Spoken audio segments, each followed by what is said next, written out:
The early summer of 1835 in Madison County, Mississippi, was a cruel one.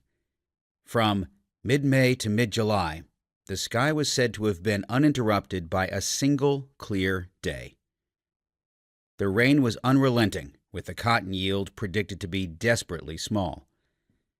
The enslaved black population of the county, who outnumbered whites nearly 3-to-1, were mostly idle because of the downpours, unable to satisfy the needs of the formerly flush white planter community, now facing a lost cotton harvest and a banking panic already a year in the making. Cotton made Mississippi. In 1820, 10 million pounds were produced in the Magnolia State. By 1834, production had risen to 85 million pounds. Now, suddenly, all stood to be lost.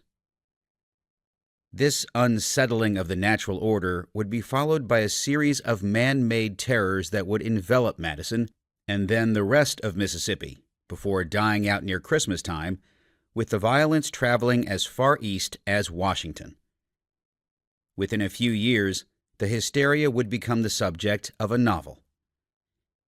It began with a whisper.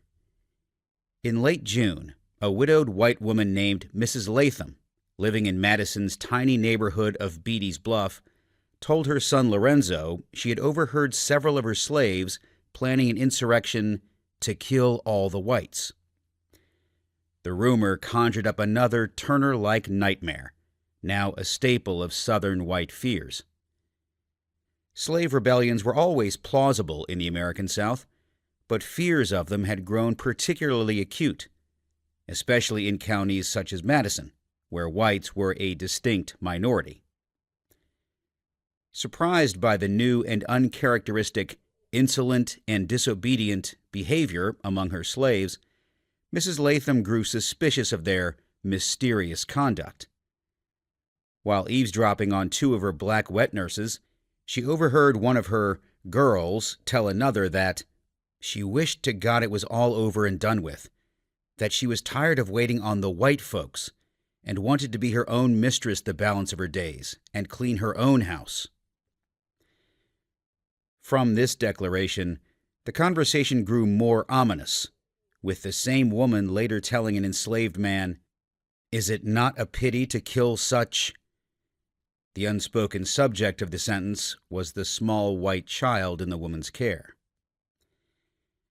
After learning of the plot from his mother, Lorenzo Latham interrogated the slaves in question, confirming the pledge to kill the small child, along with a larger plan to kill all the whites.